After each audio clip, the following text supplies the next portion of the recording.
سلام عرض می‌کنم حضور بینندگان عزیز و ارجمند برنامه فوتبال برتر.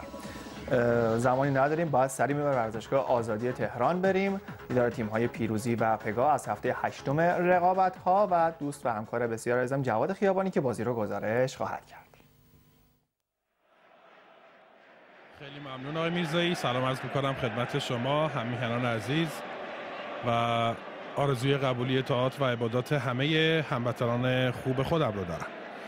تهران مجموعه ورزشی آزادی 4 مهر مسابقه دو تیم پیروزی از تهران و پگاه از گیلان در 8مین دوره رقابت‌های لیگ برتر، در حالی که تیم فوتبال پیروزی با واعظی، شیری، باقری ها، اتسو، زارعی، باقری، نوری، زاره، پتروویچ، توره و علی کریمی به مصاف تیم فوتبال پگاه گیلان آمده. اینجا هم آقای شهبازی به عنوان ناظر بازی صحبت میکنه. به نظر میرسه که مشکلاتی در تور دروازه یا ارتفاع تیر دروازه این نیمه تیم فوتبال پیروزی پیش آمده که به حال مشکل برطرف شد. چهره علی کریمی رو میبینیم. او برای اولین باره که در لیگ برتر فوتبال ما بازی میکنه. آخرین باری که در فوتبال ایران بازی میکرد هنوز لیگ برتر شروع نشده بود و تقریبا میشه گفت 8-9 ساله که علی کریمی در فوتبال ایران حضور نداشته. حالا به میدان بازگشته در تیم فوتبال پیروزی، در حالی که کریمی در بازی با پگاه که نه، اما در بازی با استقلال رشت که بعداً به پگاه گیلان نامگذاری شد یک بار سابقه گل زدن در سالهای گذشته رو داره. در بازی که پیروزی 4-1 استقلال رشت رو برد. خطا رو اعلام کرد مهدوی کاپیتان پگاه صحبت میکنه. نگاه کنیم کریم باقری هافبک نفوذی پیروزی در این فصل که فوق‌العاده خوب بازی کرده و تونسته حتی گل‌های زیادی هم برای تیمش به ثمر برسونه.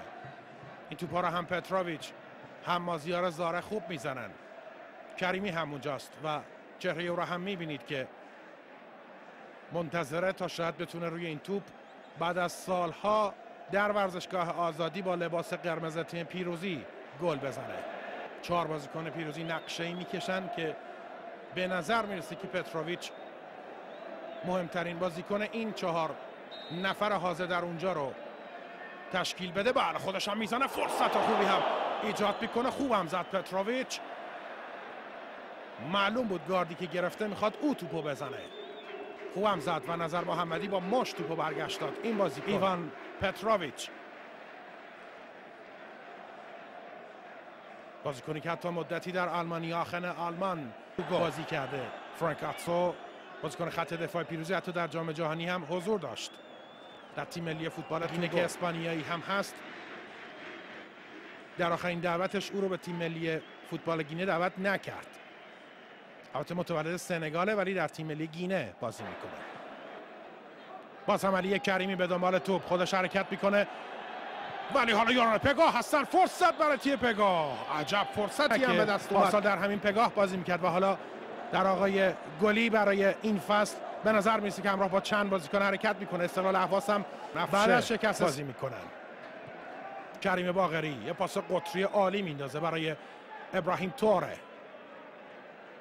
توره هنوز توپو در اختیار داره، خوب میفرسته، باقری رو ثابت توپ میکنه. موقعیت برای کریم باقری توی دروازه. 5مین گل خودش رو کریم باقری در این فصل به ثمر میرسونه.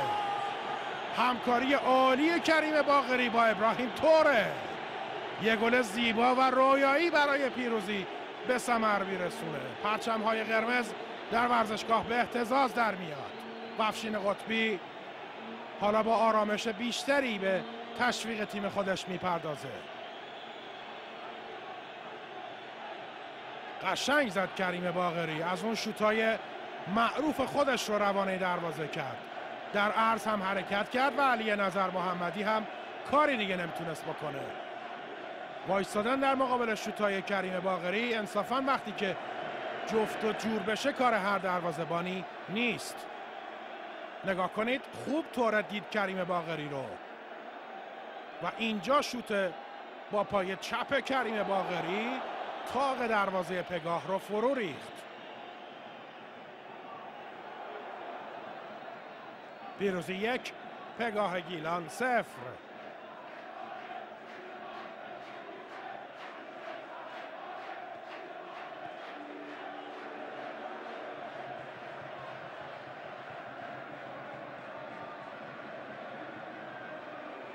خوبی انداخت، بازیکنی که در تیم‌های متس و کازابلانکا هم بازی کرده در مراکش، متس هم در فرانسه. و این پاس خوب برای کریم باقری و این ضربه از باقری که این نمای زیبا رو ببینید.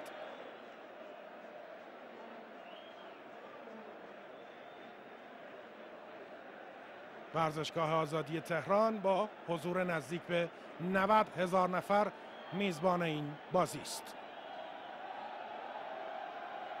پیروزی، استقلال، سپاهان و احتمالاً صبا باتری نمایندگان ما در جام باشگاه‌های آسیا هستند. و خوشحالی افشین قطبی در هنگامی که کریم باقری گل قشنگ خودش رو زد. باقری ها، یک تو زیبای کریمی با مسعود زارعی. زارعی حالا سانت خوب، فرصت برای توره، توی دروازه هم آفساید. عالی بود کار یاران پیروزی ولی آفساید شد. از نظر تیمی واقعا کارشون بی‌نقص بود، ولی خب آفساید گیری پگاهی ها کار دست پیروزی داد. یک گل زیبا و تاکتیکی تیم پیروزی زد ولی آفساید گرفته شد. حالا اینکه درست بوده یا نه تصویر آهسته نشان خواهد داد. نگاه کنیم. بله درسته، تو آفساید بود. ابراهیم توره بیرون میره.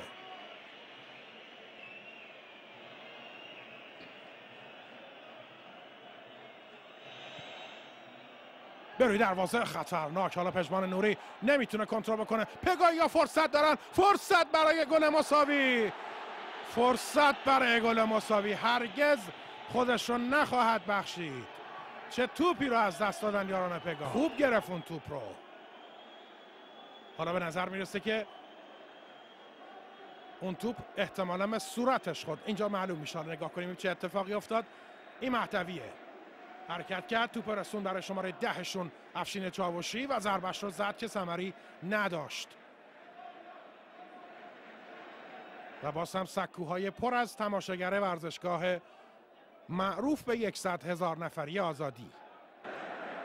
نیکبخت هم میبینید در ورزشگاه حضور داره، بازیکن 3 اخطاره تیم پیروزی که تلاش زیادی کرد تا در بازی با پیام سومین اخطارش رو بگیره که تو این بازی نباشه تا بتونه به راحتی در مقابل استقلال بازی بکنه. آزادی رو به دیگه جوشانی تبدیل کرده. احمد رضا عابدزاده هم که محرومه روی سکوهای ورزشگاه نشسته و بازی رو از سکوها نگاه و حتی صنعت نفت بازی کرده. همین بازیکن باز هم یوسفی یا پاس عالی. حالا فرصت، یه موقعیت دیگه و باز هم مهدی واعظی.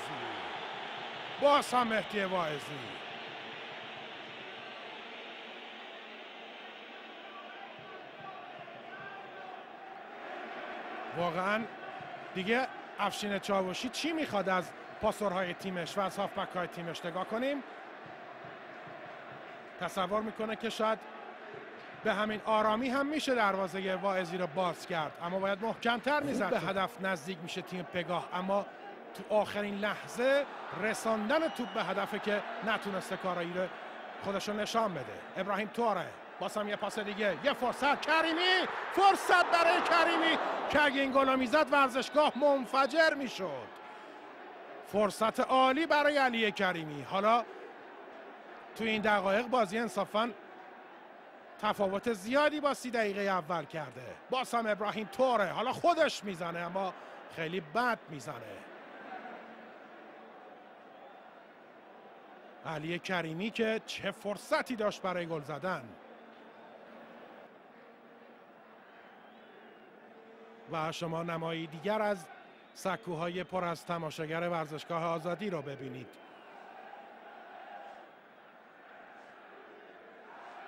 وقتی بازی مس با پیروزی 70,000 نفر را به ورزشگاه آورد، انتظار میرفت که با حضور علی کریمی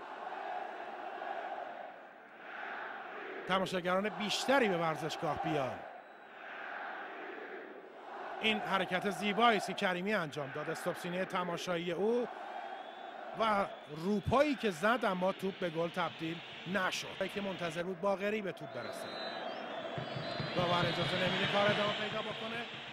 استراحت کوتاهی میکنیم. پیروزی 1-0 بازی رو برده تا آغاز نیمه دوم با گلی که کریم باقری زده.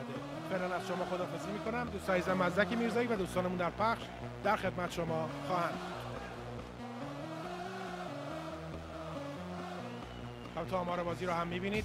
پیروزی دوم دیدار دو تیم پیروزی و پگاه گیلان رو با هم نگاه میکنیم، در حالی که پیروزی تعویضی انجام داد، باقری ها رو بیرون کشید و سپهر حیدری رو به بازی آورد تا او هم قبل از بازی با استقلال در ترکیب پیروزی بازی کرده باشه و بعد از مصونیتی که نصیب شده بود حالا دوباره شرطار خوب کار میکنه و پاسکاری‌های خوبی هم داره. فرصت برای تیم، یه موقعیت و ضربه دیگر که باز هم مهدی واعظی توپا میگیره.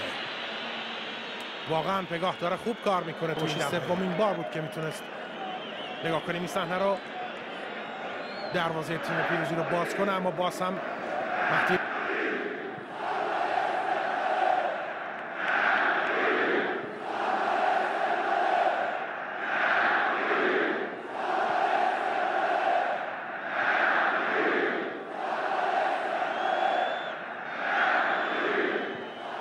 گل 49، یعنی پگاه پا به پا و گام به گام با پیروزی حرکت میکنه.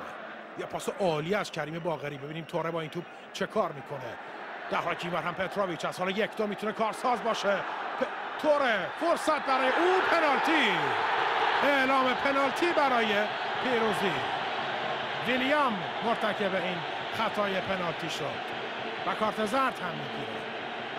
ویلیام کامرونی کارت زرد میگیره و سعید مظفری زاده با قاطعیت در سوت خودش میدمه تا اعلام پنالتی بکنه. کار خوب دو بازیکن خارجی تیم پیروزی قشنگ بود و درگیری دو بازیکن از افریقا، ویلیام و توره، باعث شد تا این پنالتی به دست بیاد. صحیح ترش باشه که از کامرون بازی میکنه. اینجا هم صحنه ای که ابراهیم توره رو سرنگون کرد. اینجا هم صحنه ای است که اشوریزاد با یاران پیروزی درگیر شد و از اینجا به بعد بود که اون حمله پیروزی شروع شد. کریم باقری خودش پشت توپ قرار میگیره. پژمان نوری هم این طرفتره، پشت سرش هم کریم، ازت میخوام علی کریمی هست. باقری میزنه و به بیرون میزنه. البته اولین بار نیست که کریم باقری پنالتی خراب میکنه. تکرار ضربه پنالتی. ببینیم پگاهی ها بعد جوری حالا اعتراض میکنن. بازیکنان پگاه به سمت کمک داور میرن و داور هم میره که اونها رو از هر گونه خطایی باز داره. اونجا تصویر آهسته نشان خواهد داد که دلیل تکرار چه بوده. مطمئناً میتونه این باشه که بازیکن پگاه قبل از ضربه وارد محوطه جریمه، تنها دلیلش میتونه این باشه. فقط صحبت میکنه کاپیتان تیم پگاه با سعید مظفریزاده. نگاه کنیم صحنه رو. یا شاید هم جلو آمدن دروازه‌بان، چون من بازیکنی ندیدم از پگاه که وارد محوطه شده باشه. به نظر میرسه که خطای نظر محمدی گرفته شد. دروازه‌بان میتونه روی خط حرکت بکنه ولی جلو نمیتونه بیاد. اینجا این صحنه رو نگاه کنیم، پگاهی ها انصافا تو نمیان ولی نظر محمدیه که از خط بیرون میاد. حالا به هر حال دوباره جریمه میشه تیم پگاه. مهمترین پنالتی که باقی در این ورزشگاه از دست داد در مقابل عربستان بود در مقدماتی جام جهانی 98. البته تو این یکی دروازه بود که محمد دعای اون توپو گرفت. اینجا میزنه، باز هم از دست میده کریم باقری. 2 تا پنالتی پشت سر هم خراب میکنه کریم باقری این بازیکن. تعویضی هم تیم پیروزی انجام خواهد داد که علیرضا محمد به بازی خواهد رفت، یار شماره 4 این تیم. حالا فرصت برای پیروزی، باز هم موقعیت، یه ضربه، پتروویچ. ببینیم چه اتفاقی میفته. موقعیت هنوز تو دروازه نرفته که نمیره، بالاخره به توپ بستن دروازه پگاه رو اما گل نمیزنه. 2 تا پنالتی پشت سر هم و این همه موقعیت خطرناک. پیروزی همه کار میکنه اما گل نمیزنه.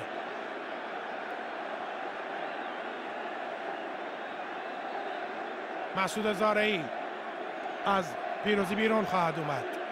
نگاه کنید این صحنه است که نظر محمدی چندین بار دروازه تیمش رو نجات میده. واقعا باید به او آفرین گفت. خوب دروازه‌بانی میکنه برای تیم فوتبال پگاه. در حالی که اونها عقبن بازی رو. افتخار اینور نشون میده با حرکات دستش که باید توپ بازیکن پگاه بلند به زمین پیروزی ببرن. بازم فرصت برای ابراهیم توره. انصافا بازی خوبی رو از این مهاجم دیدیم در بازی تماشاگر، اما ساکتن و فقط بازی رو تماشا میکنه. کورنر، ضربه سر و حالا توی دروازه. بالاخره ابراهیم توره گل میزنه. خوشحالی بازیکنان پیروزی و افشین پیروانی و افشین قطبی که جشن بازیکنان خودشون رو تماشا میکنن.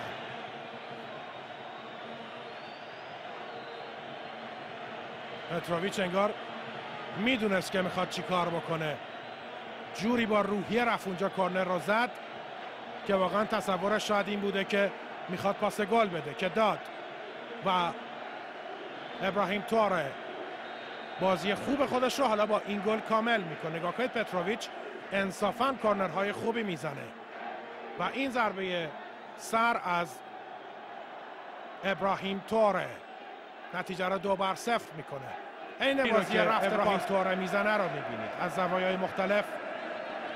به زیبایی این گل رو ببینید. نظر محمدی باز هم تلاش خودش رو کرد اما نتونست کاری بکنه و افشین قطبی